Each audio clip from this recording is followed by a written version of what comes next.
ഓം ഗുരുർബ്രഹ്മ ഗുരുർവിഷ്ണു ഗുരുർദേവോ മഹേശ്വരഃ ഗുരുസാക്ഷാത് പരം ബ്രഹ്മ തസ്മൈ ശ്രീ ഗുരവേ നമഃ. ഓം ശാന്തി ശാന്തി ശാന്തി. എല്ലാവർക്കും നമസ്കാരം. ഞാൻ നിധിൻ. ഞാനിന്ന് ഇവിടെ അവതരിപ്പിക്കാൻ പോകുന്നത് സദ്വസ്തു സ്വരൂപവും സ്വരൂപനിശ്ചയവും വൈശേഷിക ദർശനത്തിൽ എന്ന വിഷയത്തെ സംബന്ധിച്ചാണ്. വൈശേഷിക ദർശനം അതിന്റെ പരമാചാര്യൻ കണാദ മഹർഷിയാണ്. അദ്ദേഹമാണ് വൈശേഷിക സൂത്രം രചിച്ചത്.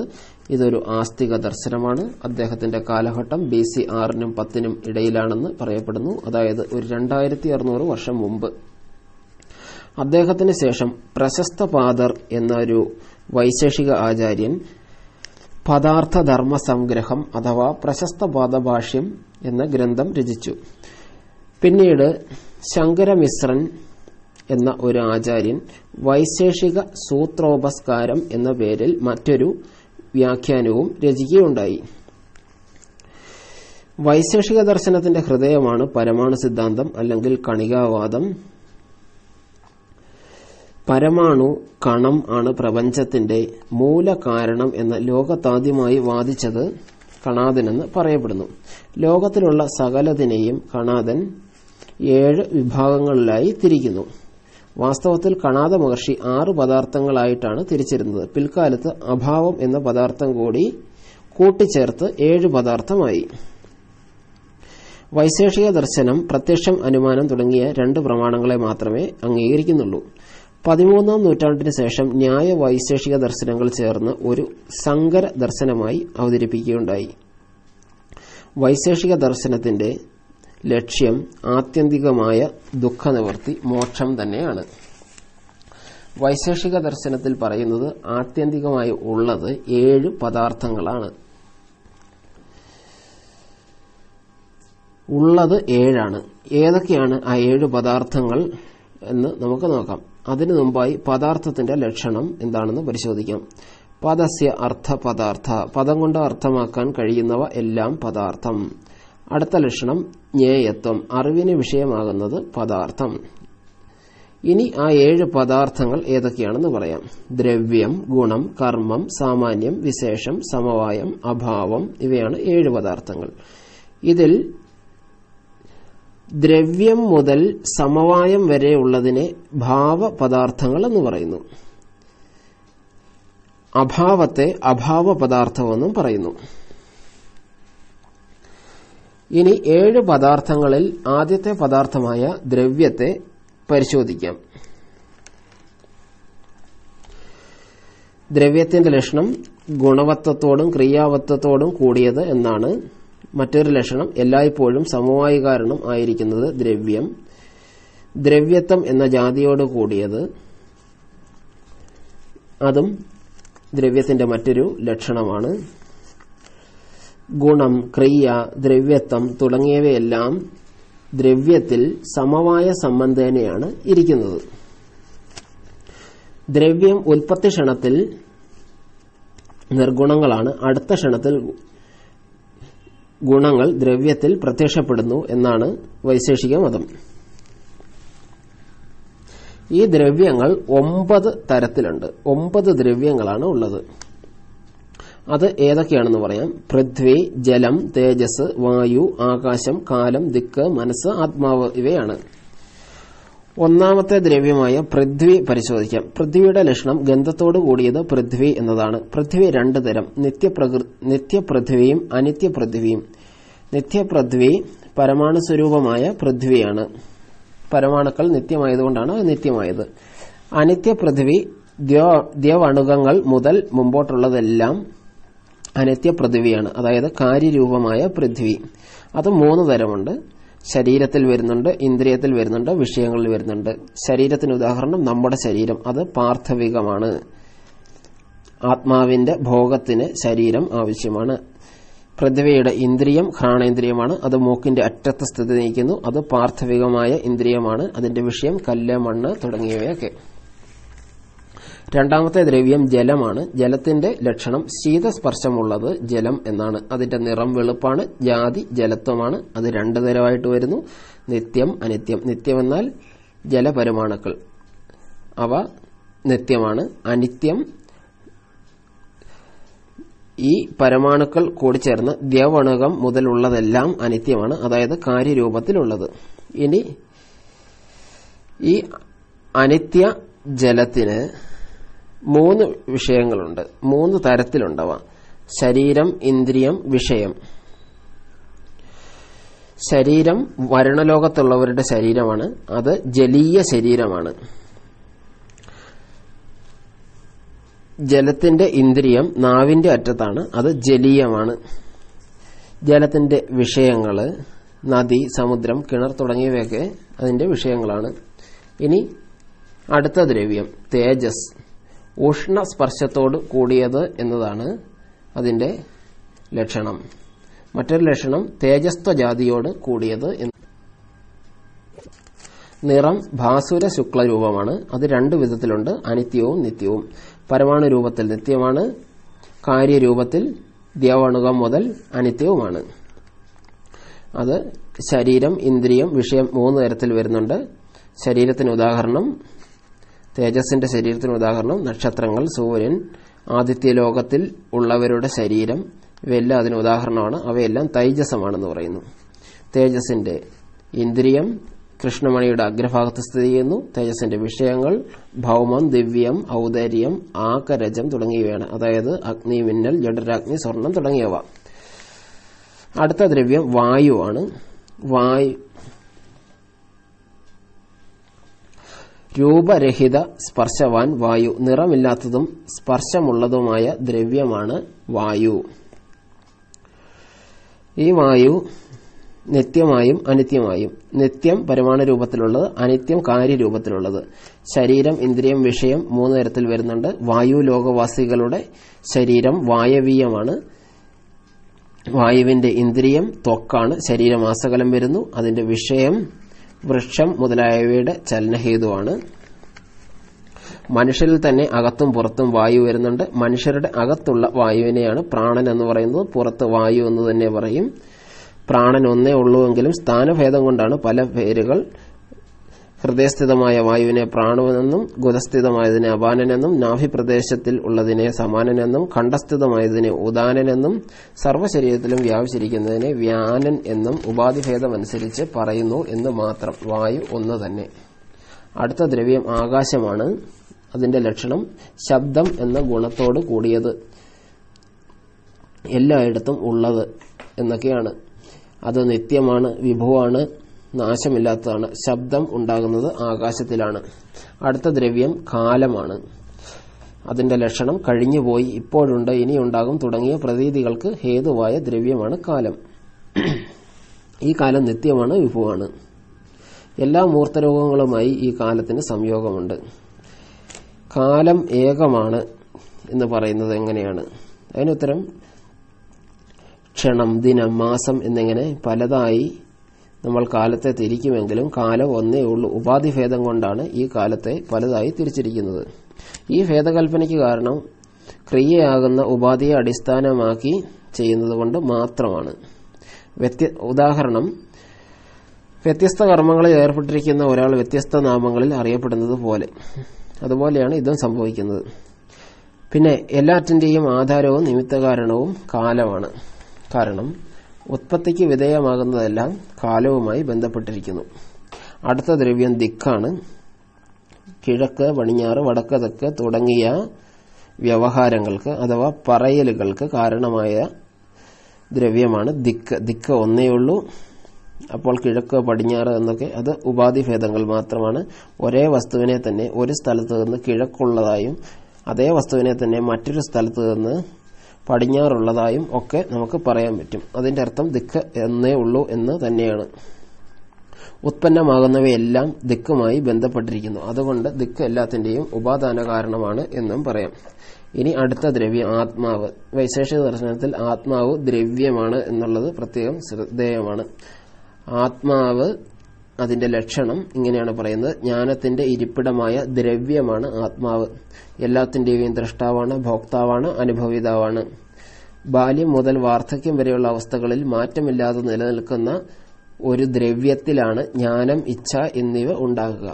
ആ ദ്രവ്യത്തെ അല്ലെങ്കിൽ ആ ആശ്രയത്തെയാണ് ആത്മാവ് എന്ന് പറയുന്നത്. ഈ ആത്മാവ് രണ്ടു വിധമുണ്ട്, ജീവാത്മാവും പരമാത്മാവും. പരമാത്മാവ് എന്തെന്ന് നോക്കാം. ഈശ്വരനാണ്, സർവജ്ഞനാണ്, നിത്യനാണ്, ഏകനാണ്. അതിന് 8 ഗുണങ്ങളുണ്ട്. ജ്ഞാനം, ഇച്ഛ, കൃതി ഇവ വിശേഷ ഗുണങ്ങളാണ്. സംഖ്യ, പരിണാമം, പൃഥക്ത്വം, സംയോഗം, വിഭാഗം ഇവ സാമാന്യ ഗുണങ്ങളാണ്. അനുമാനം കൊണ്ട് പരമാത്മാവിനെ അറിയാമെന്ന് പറയുന്നു. ഭൂമി ഉത്പന്നമാണ്, അതുകൊണ്ട് കർത്താവ് ഈശ്വരനാണെന്ന് അനുമാനിക്കാം. അടുത്തത് ജീവാത്മാവ്. ജീവാത്മാവ് ശരീരം പ്രതി ഭിന്നമാണ്, അതുകൊണ്ട് പല ആത്മാക്കൾ ഉണ്ട് എന്നാണ് വൈശേഷിക മതം. ജീവാത്മാവിന്റെ ഗുണങ്ങൾ 14 ജ്ഞാനം, സുഖം, ദുഃഖം, ഇച്ഛാദേശം, പ്രയത്നം, ധർമാധർമ്മം, ഭാവന ഇങ്ങനെ 9 വിശേഷ ഗുണങ്ങളും സംഖ്യ, പരിമാണം, പൃഥക്ത്വം, സംയോഗം, വിഭാഗം തുടങ്ങിയ 5 സാമാന്യ ഗുണങ്ങളും. ആകെ 14 ഗുണങ്ങളാണ് ജീവാത്മാവിനുള്ളത്. പുണ്യപാപങ്ങളെല്ലാം ഈ ജീവാത്മാവിലാണ് സ്ഥിതി ചെയ്യുന്നത്. പൂർവാർജിത കർമ്മം സുഖദുഃഖ പ്രധാനമാണ്. അതെല്ലാം ഈ ആത്മാവിൽ ഇരിക്കുന്നു. ഈ പൂർവാർജിത കർമ്മഫലം അനുസരിച്ചാണ് പുനർജന്മം കിട്ടുന്നത്. പൂർവാർജിത അദൃഷ്ടമാണ് പുണ്യഫലങ്ങൾക്കും പാപഫലങ്ങൾക്കും, അതായത് സുഖത്തിനും ദുഃഖത്തിനും കാരണം. അതുപോലെ തന്നെ ധാർമ്മികന്റെ ദുഃഖാനുഭവത്തിനും അധർമ്മിയുടെ സുഖാനുഭവത്തിനും കാരണം അദൃഷ്ടം തന്നെ എന്ന് പറയുന്നു. ഇനി അടുത്ത ദ്രവ്യം മനസ്സാണ്. ആന്തരിക ഇന്ദ്രിയം, സുഖം മുതലായ അനുഭൂതിക്ക് കാരണമായ ഇന്ദ്രിയമാണ്. മനസ്സ് അനേകമാണ്. ഒരാത്മാവിന് ഒരു മനസ്സ് എന്ന ക്രമത്തിൽ. മനസ്സ് നിത്യമാണ്. പരമാണുവിന്റെ വലിപ്പം മാത്രമേ മനസ്സിനുള്ളൂ. ഏത് ജ്ഞാനമുണ്ടാകുമ്പോഴും അതിന് മനസ്സ് വേണം. സുഖദുഃഖ അനുഭൂതി മനസ്സിലാണ് പ്രത്യക്ഷപ്പെടുന്നത്. മനസ്സ് ആത്മാവിന്റെ പ്രത്യക്ഷത്തെ ഉണ്ടാക്കുന്നു. മനസ്സും ദ്രവ്യഗ്രാഹകമാണ്.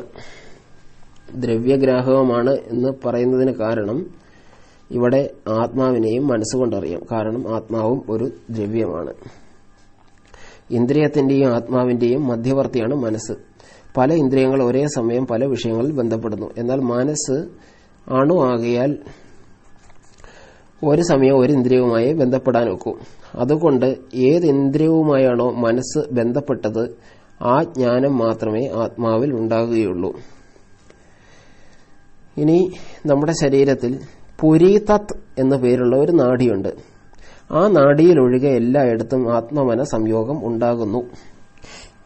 മനസ്സ് പുരീതത് എന്ന നാഡിക്കുള്ളിൽ പ്രവേശിക്കുമ്പോഴാണ് സുഷുപ്തി ഉണ്ടാകുന്നത്, നല്ല ഉറക്കമുണ്ടാകുന്നത്. അവിടെ ജ്ഞാനമില്ലായിരിക്കും, ജ്ഞാനരഹിത അവസ്ഥയാണ്. ഈ പുരീതത് എന്ന നാഡിക്ക് പുറത്തു വീഴുമ്പോഴാണ് ജ്ഞാനം സംഭവിച്ചു തുടങ്ങുന്നത്. ഇങ്ങനെയുള്ള ജ്ഞാനത്തിന്റെ തുടർച്ചയാണ് ജാഗ്രത്, സ്വപ്നം തുടങ്ങിയ അവസ്ഥകൾ. ഇനി അടുത്ത പദാർത്ഥം ഗുണമാണ്.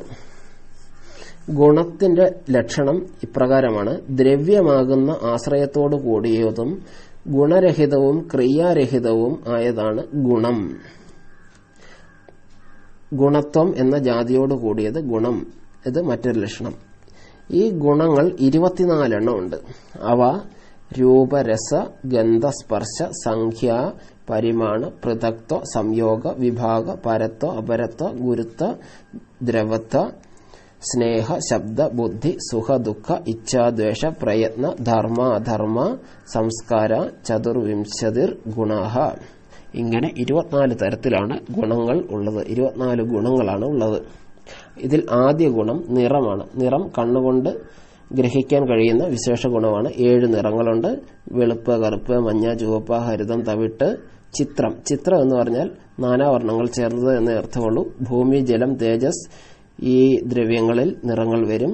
ഭൂമിയിൽ 7 നിറങ്ങളും വരും. ജലത്തിൽ ശോഭ കുറഞ്ഞ വെളുപ്പ്, തേജസ്സിൽ ശോഭ കൂടിയ വെളുപ്പ്. ജലം, തേജസ് ഇവയുടെ പരമാണുക്കളിൽ നിറം നിത്യമാണ്.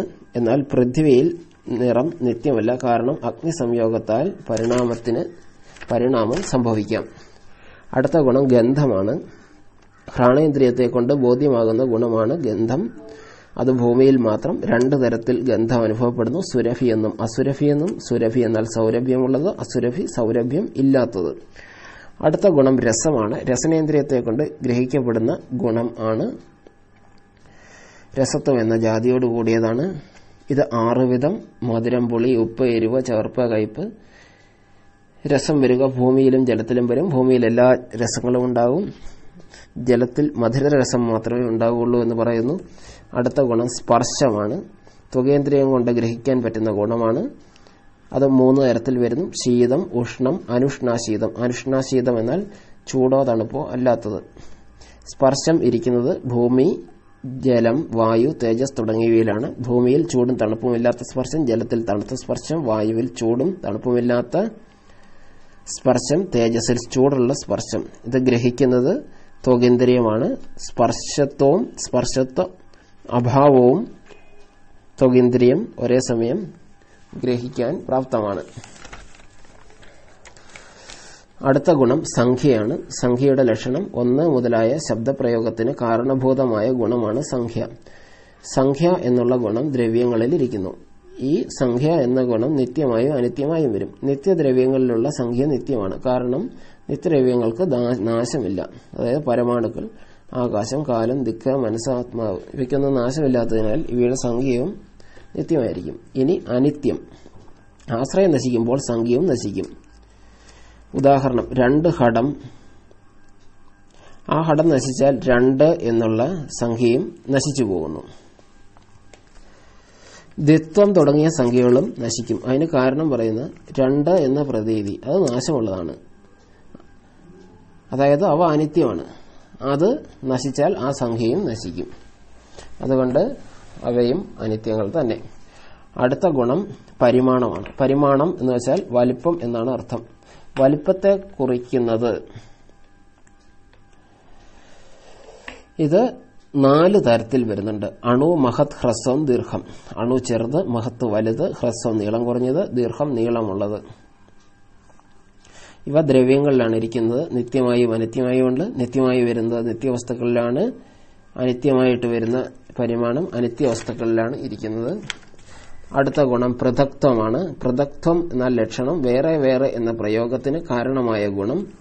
ഇത് ഇന്നതിൽ നിന്ന് വേറെ എന്ന തരത്തിൽ. പൃഥക്ത്വം ഈ ഗുണം എല്ലാ ദ്രവ്യങ്ങളിലും വരുന്നതാണ്. അടുത്ത ഗുണം സംയോഗം. കൂടിച്ചേർന്നിരിക്കുന്നു എന്ന ശബ്ദപ്രയോഗത്തിന് കാരണമായ ഗുണമാണ് സംയോഗം.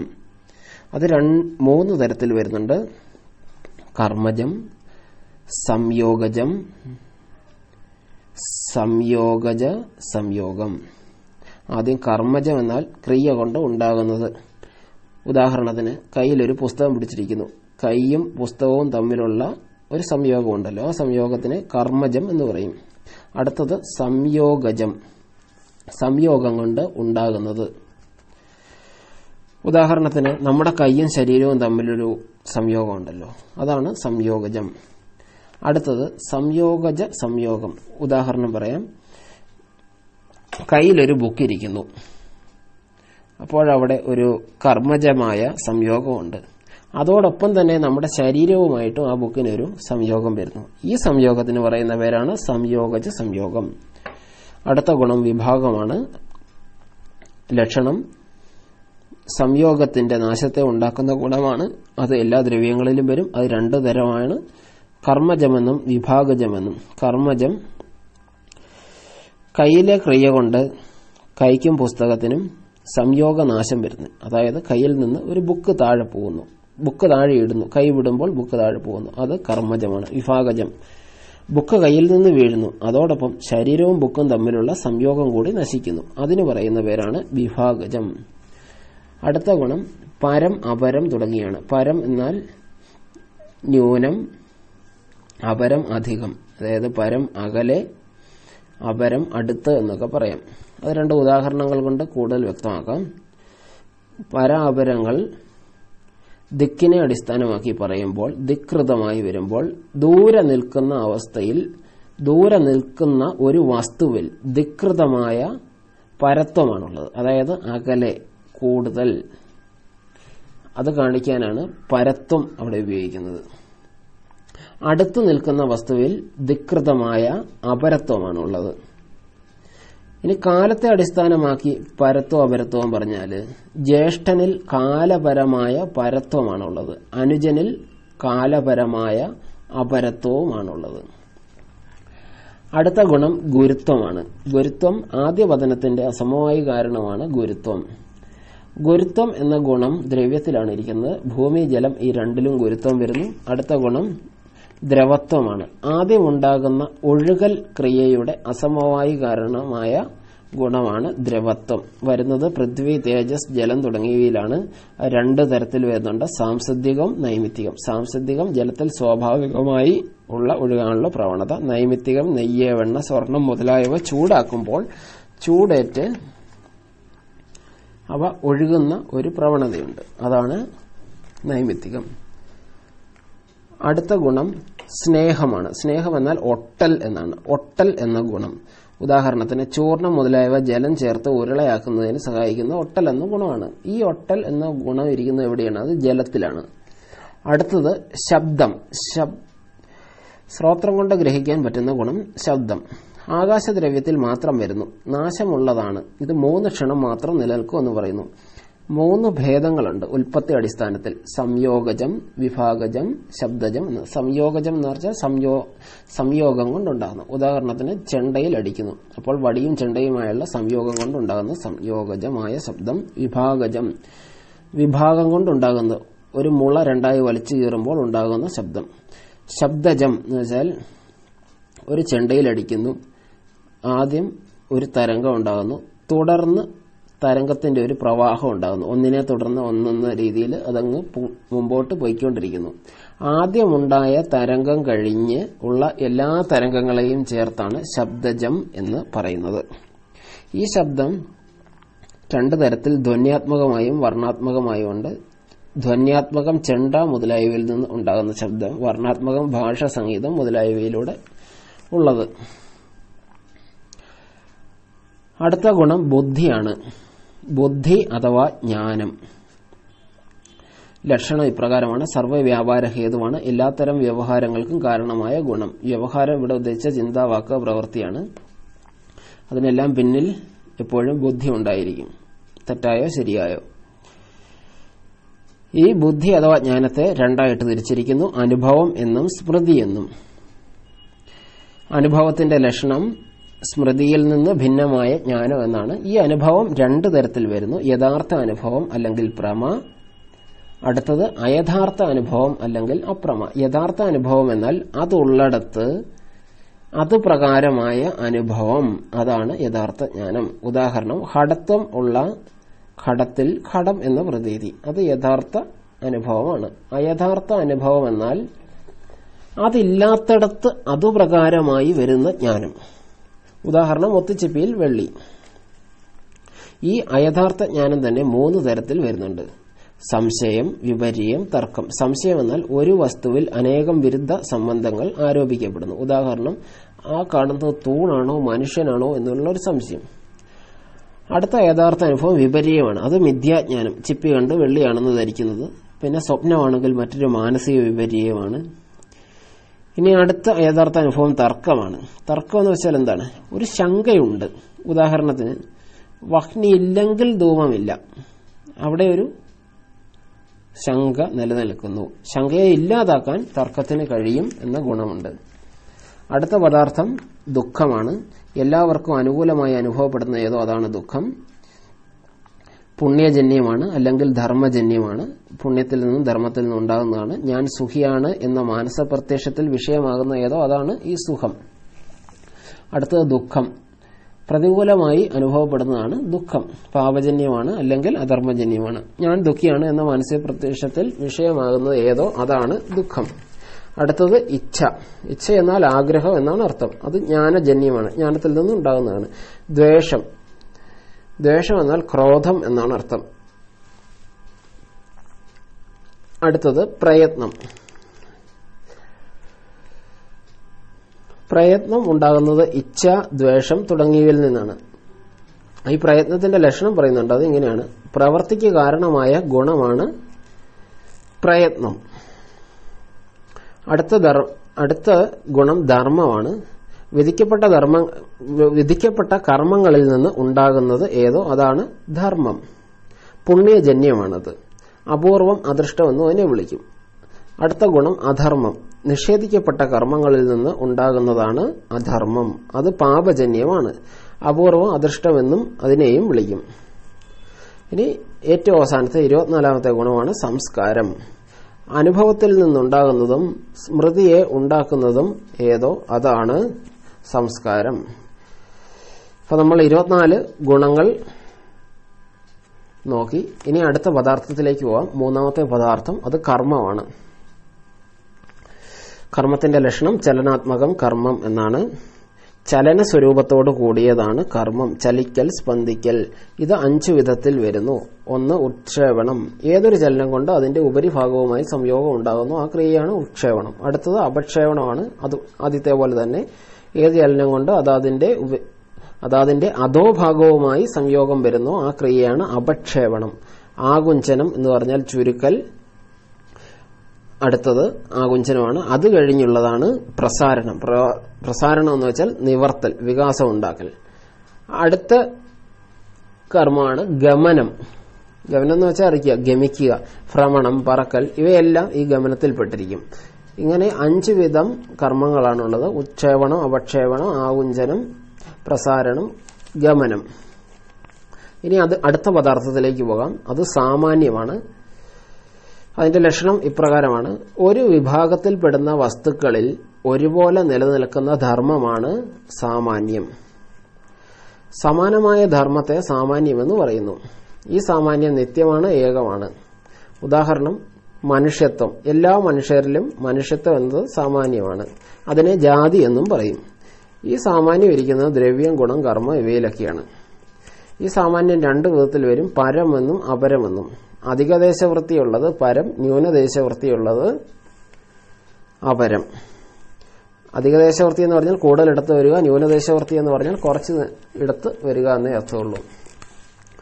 അടുത്ത പദാർത്ഥം വിശേഷമാണ്. അതിന്റെ ലക്ഷണം ഇപ്രകാരമാണ്. ഒരു നിത്യദ്രവ്യത്തെ മറ്റൊരു നിത്യദ്രവ്യത്തിൽ നിന്നും വേർതിരിക്കുന്ന പദാർത്ഥമാണ് വിശേഷം. വിശേഷമില്ലായിരുന്നെങ്കിൽ പരസ്പരം ഒന്നിനെയും തിരിച്ചറിയാൻ വയ്യാതായിപ്പോയനെ. നിത്യദ്രവ്യങ്ങൾക്ക് പരസ്പര ഭേദമുണ്ടാകുന്നത് വിശേഷം എന്ന പദാർത്ഥത്താലാണ്. നിത്യദ്രവ്യങ്ങൾ 9 പൃഥ്വി, ജലം, തേജസ്, വായു ഇവയുടെ പരമാണുക്കള്, ആകാശം, കാലം, ദിക്ക്, മനസ്സ്, ആത്മാവ് ഇവയെല്ലാം തമ്മിൽ വേർതിരിക്കുന്നത് ഈ വിശേഷമാണ്. 2 അവയവി തമ്മിലുള്ള ഭേദം, അവയവഭേദം, ഇതൊക്കെ നമുക്ക് മനസ്സിലാകുന്നത് ഈ വിശേഷം കൊണ്ടാണ്. 2 നിത്യദ്രവ്യങ്ങൾ തമ്മിൽ ഭേദം എങ്ങനെ നമുക്ക് അറിയാൻ പറ്റും? അവയ്ക്ക് അവയവങ്ങളില്ലല്ലോ. അവിടെയാണ് വിശേഷം എന്ന പദാർത്ഥം ആവശ്യമായി വരുന്നത്. അടുത്തത് സമവായം എന്ന പദാർത്ഥമാണ്. അത് 6ാമത്തെ പദാർത്ഥമാണ്. അതിന്റെ ലക്ഷണം ഇപ്രകാരമാണ്. നിത്യമായ സംബന്ധമാണ് സമവായം. അയുധസിദ്ധങ്ങൾക്ക് തമ്മിലുള്ള സംബന്ധമാണ് സമവായം. അയുധസിദ്ധങ്ങൾ എന്ന് പറഞ്ഞാൽ 2 വസ്തുക്കൾ ഒന്ന് മറ്റേതിനെ ആശ്രയിച്ച് നശിക്കാതെ നിലനിൽക്കുന്നു. ഉദാഹരണം നൂലും വസ്ത്രവും ആയുധ സിദ്ധങ്ങളാണ്. അവ തമ്മിലുള്ള സംബന്ധം അതാണ് സമവായം. അതിന് കുറച്ച് ഉദാഹരണങ്ങൾ പറയാം. അവയവവും അവയവിയും തമ്മിലുള്ള സംബന്ധം, വസ്ത്രവും നൂലും തമ്മിലുള്ള സംബന്ധം, തീയും പുകയും തമ്മിലുള്ള സംബന്ധം, നീലക്കുടത്തിൽ നീലയും കുടവും തമ്മിലുള്ള സംബന്ധം, ഇവയെല്ലാം സമവായ സംബന്ധമാണ്.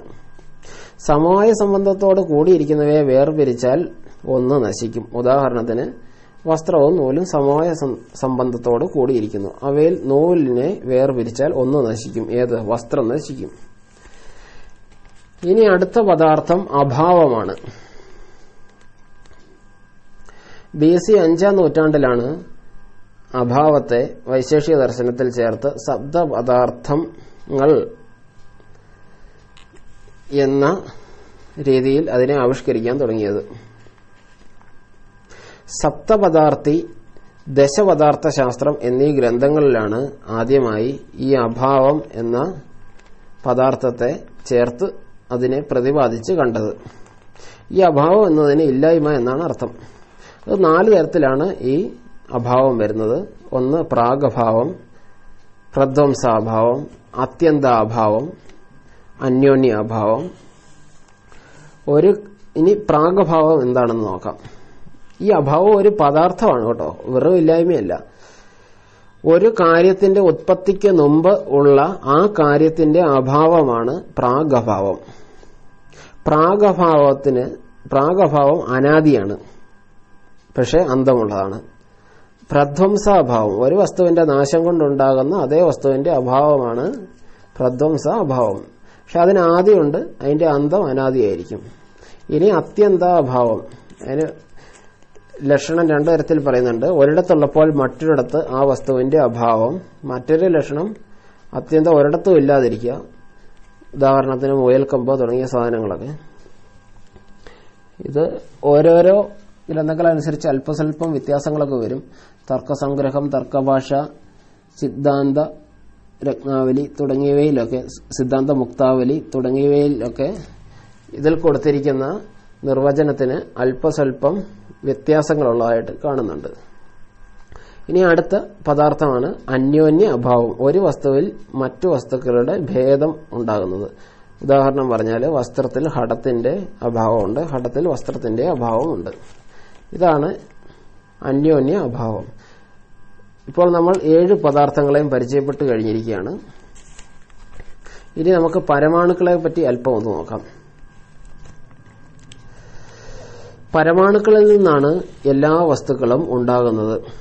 ഒരു വസ്തുവിനെ വിഭജിച്ച് ഏറ്റവും അവസാനം വിഭജനം അസാധ്യമായ ഒരു ചെറിയ അംശത്തിലെത്തുന്നു. ഇനി വിഭജിക്കാൻ സാധ്യമല്ല എന്ന അവസ്ഥ. അതിനെയാണ് പരമാണു എന്നതുകൊണ്ട് ഉദ്ദേശിക്കുന്നത്. ഈ പരമാണു അവയവരഹിതമാണ്, അതിന് നാശമില്ല. പ്രളയത്തിലും അത് പരമാണുക്കളായി നിലനിൽക്കും, നശിക്കില്ല. പൃഥ്വി, ജലം, തേജസ്, വായു, ഈ 4നും അവയുടേതായ പ്രത്യേകം പരമാണുക്കൾ ഉണ്ട്. സൃഷ്ടി നടക്കുമ്പോൾ ഈ പരമാണുക്കൾ തമ്മിൽ കൂടിച്ചേരണം. ഇങ്ങനെ കൂടിച്ചേരാൻ കാരണമായിരിക്കുന്നത് പരമാത്മാവിന്റെ സൃഷ്ടിക്കാനുള്ള ഇച്ഛ മാത്രമാണ്. അപ്പോഴാണ് പരമാണുക്കളിൽ ക്രിയയുണ്ടാകുന്നു. അപ്പോൾ 2 പരമാണുക്കൾ ചേർന്ന് ഒരു ദ്വയണുകം ഉണ്ടാകുന്നു. 3 ദ്വയണുകങ്ങൾ ചേർന്ന് ഒരു ത്രയണുകം ഉണ്ടാകുന്നു. 4 ത്രയണുകങ്ങൾ ചേർന്ന് ഒരു ചതുരണുകവും ഉണ്ടാകുന്നു. തുടർന്ന് കാര്യജാലങ്ങൾ, മഹാഭൂതങ്ങൾ ഇവയെല്ലാം ഉണ്ടാകുന്നു. അതുപോലെയാണ് പ്രളയത്തിലും. പ്രളയം സംഭവിക്കണമെങ്കിൽ അവിടെ ഒരു ക്രിയ നടക്കണം. ആ ക്രിയയ്ക്ക് ഹേതുവായിരിക്കുന്നത് പരമാത്മാവിന്റെ ഇച്ഛയാണ്, പ്രളയം സംഭവിക്കട്ടെ എന്ന്. അപ്പോൾ പരമാത്മാക്കളിൽ ക്രിയ ഉണ്ടാകുന്നു. അവ തമ്മിലുള്ള സമവായ അസമവായി സംബന്ധനാശം ഉണ്ടാകുന്നു. തുടർന്ന് അവ പിരിയുന്നു, പരമാണുക്കളായി തിരിഞ്ഞു പോകുന്നു. അപ്പോൾ പ്രളയം സംഭവിക്കുന്നു. ഈ പദാർത്ഥജ്ഞാനത്തിന്റെ പരമമായ പ്രയോജനം മോക്ഷം തന്നെയാണ്, നിശ്രേയസ്. ശ്രവണം കൊണ്ട് ശരീര ഇന്ദ്രിയ ഭിന്നമാണ് ആത്മാ എന്ന് അറിയുന്നു. മനനം കൊണ്ട് അപ്രമാണീയ ജ്ഞാനം നശിക്കാൻ പലവിധ യുക്തികളാൽ മനനം ചെയ്യണം. ഇങ്ങനെ മനനം ചെയ്യുന്നതിന് ആവശ്യമായ പദാർത്ഥങ്ങളുടെ നിരൂപണം ശാസ്ത്രത്തിലാണ് വരുന്നത്. അവിടെയാണ് ഈ പദാർത്ഥജ്ഞാനം നമ്മെ സഹായിക്കുന്നത്. അതുവഴി നമുക്കുണ്ടാകുന്ന ഗുണം ശരീരാദികളിലെ മിഥ്യാജ്ഞാന നാശമാണ്. നമ്മിലെ രാഗ, ദ്വേഷ, മോഹ, രൂപ, ദോഷ നാശം സംഭവിക്കുന്നു. അതുകൊണ്ട് ധർമ്മ, അധർമ്മ, പ്രവൃത്തി നാശം ഉണ്ടാകുന്നു. അതുകൊണ്ട് ജന്മം നശിക്കുന്നു. പിന്നെ പൂർവാർജിതമായ ധർമാധർമ്മങ്ങൾ കൂടിത്തീരുമ്പോൾ ദുഃഖധ്വംസരൂപത്തിലുള്ള മോക്ഷം ഇവിടെ അനുഭവേദ്യമായി തീരുന്നു. ഇതാണ് സദ്വസ്തു സ്വരൂപവും സ്വരൂപനിശ്ചയവും വൈശേഷിക ദർശനത്തിൽ എന്ന വിഷയത്തിന്റെ ഒരു സംക്ഷിപ്ത രൂപം. ഈ പ്രബന്ധം അവസാനിച്ചിരിക്കുകയാണ്. എല്ലാവർക്കും നന്ദി, നമസ്കാരം.